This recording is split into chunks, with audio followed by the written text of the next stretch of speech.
Correctional Facility, MDOC, Noah Nagy. Hi, Noah. Hey Bart, how are you? I'm good. Good, thanks for having me. Yeah, happy I think holidays. my wife's first job was at that movie theater. At the Marinos? No, at the movie theater. Oh, at the That's movie getting knocked theater. down. Oh, yeah, really? Yeah, I'll Wow. have to double check, but I'm pretty sure that was when she started. Did you meet her there? No, no.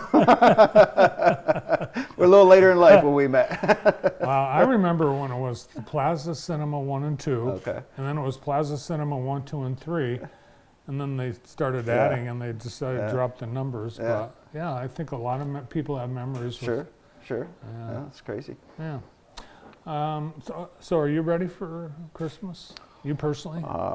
Never really ready. Mhm. You know, we'll be ready on the 24th when pressure hits, and I got to finalize some things. But hopefully, a couple of the stores will still be open until a little later in the day. Do the prisoners make things anymore? They used to make leather belts and stuff. We do have hobby craft that Yeah. they make and can send home. A lot of their finished hobby craft products that they make they'll send to family. But nothing that we're really selling. I know there used to be a time when Yeah. they'd make products and sell those. But for the most part, the hobby craft items are items that they make and send home. Nice. We're all, I think the whole country, captivated by that tragic murder of the healthcare executive. Mm. The perpetrator, Yeah. the suspect has been captured, and it's interesting to see, what happens to someone. And do you notice, they show pictures in a holding cell, they show pictures in a booking room and in a jail cell. Are you interested to see what things are like in other parts of the country? Yeah, I mean, I've been fortunate enough to kind of travel around to different conferences and stuff, and then tour other facilities in other states, and it's always unique to kind of see the operations of another state and and how their systems work. Obviously, each state's a little different. Some states, in our state we have parole, probation, and the prison system all under one jurisdiction, where some states have parole, some states don't have paroles. The operations, obviously, of how they run correctional facilities are certainly going to differ from place to place. Obviously, I'm a little, think that we do it pretty well here, Yeah. and traditionally we do a very good job, and and we're very fortunate. But yeah, it is always interesting to, it's kind of reassuring a lot of times to see, things are going well for us, and then some of the challenges that we see here are not just challenges in Michigan. They're certainly challenges on a national level, which also is, knowing that you're not the only person going through something always makes it a little easier to comprehend and deal with, and know that you're not the only one that hasn't quite figured everything out. So, but yeah, sure, yeah, absolutely. I wonder, I've seen there's right now a documentary series about these experiments happening where the prisoners are given more freedom and there's no locks on the doors. And Sure. I imagine that you've tried, there have been probably every variation of that over the years to get to where we are today. Yeah, I mean, our system, and the facilities are going to differ based on security levels and how much individuals out and about throughout the day, and obviously depending on what level of custody we're providing. But ultimately, anybody that's in our system, we're certainly working towards getting that individual to a point that we're going to get them ready to go home. And sometimes it might require a little higher security at at a certain time, and then reduce that level down to a point where we can get them prepared and ready to go, and out in the communities, and safely out into our communities. Yeah, and to do that you have great staff, and you're always in need. You had a recruitment event last week. How Yep. did that go? Yeah, we had a recruiting event last Wednesday, December 4th. It went very well. We had 15 candidates that showed up for, which is a good number, because with the 4 facilities here in Jackson, we generally will run a separate recruiting event. So for us to get 15 for one particular facility is really good. We go through that whole process of interviewing, PT test, if they haven't applied, go through the application process, and really start honing in on getting them hired and if we need to do reference or finishing up the reference checks and background checks and so forth. But it seems to be the numbers seem to be increasing here recently, which is a great sign. We've as you're aware, we've been very active in being out in the communities and attending recruiting events and community events and whatever it may be, just to be visible and talk to folks about the position. So. And it's really, I think, been nice to see your participation in community at various events, your like chili cook-off and Yep. All kinds of things like that. And it's nice to see that it's a point of pride that we have a great team of employees. Yep. Working in Jackson. We used to keep, it was like the town secret. Oh, Right, yeah, it's the right. person.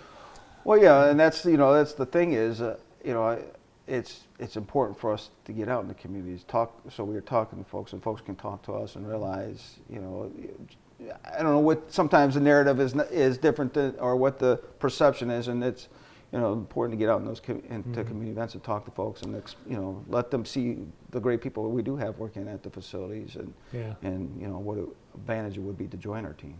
We used to have signs on I-94 that said, prison area, do not pick up hitchhikers. Yeah, right. Yeah. Oh yeah, I remember those. Yep. Yeah, you don't really see a lot of hitchhikers on 94. No, you don't. No. Do people, when we encourage people to come to the recruiting event and bring their gym clothes for the phys Yeah, ed? we always do interviews, and then we have them switch into some type of PT gear and go through that process and try to. Ideally, we're getting it all done in one swoop because folks got jobs, they got time commitments, and we want to eliminate that inconvenience as much as possible and try to expedite that process. So we'll certainly be having some more events coming up.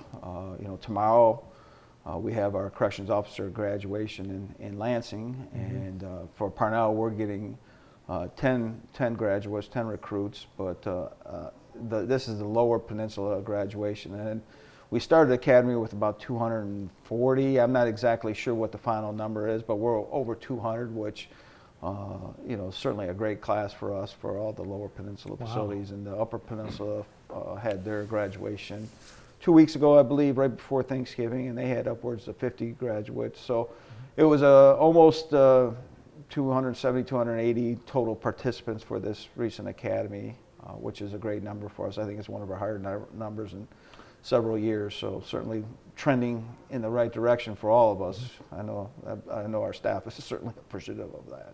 When these candidates go through the academy, do they know, like even before they start training, that they want to end up or they're going to end up at Parnall? Yep. So, it's one of those things, we recruit them, they're going to come to our facility. But yeah, everybody that starts the academy, they'll know exactly what facility they're going to prior to starting the academy. And generally speaking, try to keep them, within reason to where they live. And, again, with the challenge here, we have the 4 facilities, so certainly, that number, obviously. But it was great numbers for all 4 of the facilities here in Jackson this time, and, certainly trending upward as we prepare for our next academy, which is February 2nd. So how often is that held in a the year? academies? Yeah. We for a year. We do one a quarter.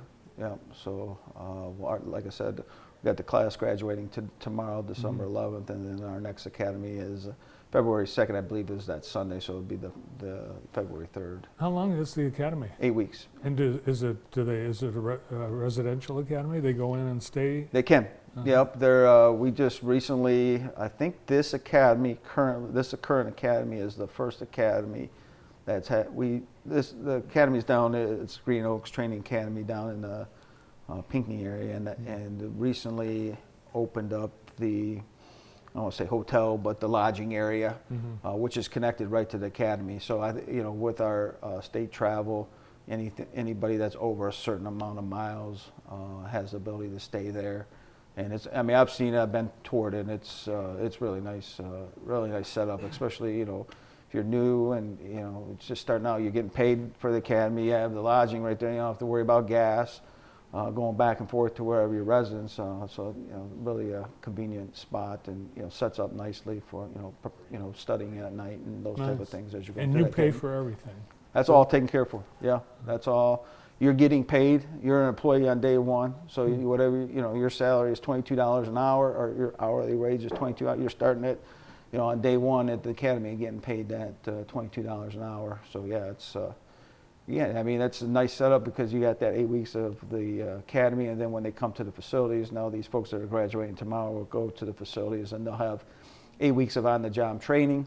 And then, then we'll start into their probationary period and through that first year of employment with us. So, it's really a nice setup, and we're starting at $22 an hour, and I believe it's topping out at like 32 right now, $32 an hour, so about $68,000. And I think we're getting there now within 3.5 years, which recently that changed where it used to be up to 5 years. 5 to 6 years to get to the top of that pay scale. That's been condensed now for our corrections officers. So Sounds like a good deal. yeah, oh yeah, it's a great deal. So. And for all the other positions that you have openings for, like support staff, food service, healthcare, various requirements for each of those areas. Yeah, I mean, obviously, the healthcare field is going to require certain things, but as far as non-custody positions, it just kind of depends on what you're going to, whether it requires a degree or a certain amount of experience, or if a clerical position, maybe clerical experience somewhere else. It all depends. We do have a lot of entry-level positions as well. The big thing is getting your foot in the door, and once you get your foot in the door, it's wide open. And, Well, like you. Yeah, I mean, I started as an athletic director, and kind of bounced and weaved here and there up and down I-94 for 30 years, and here I sit. So, but you got to, it's hard to know that until you get in and really kind of learn what we have and what's available, and it's really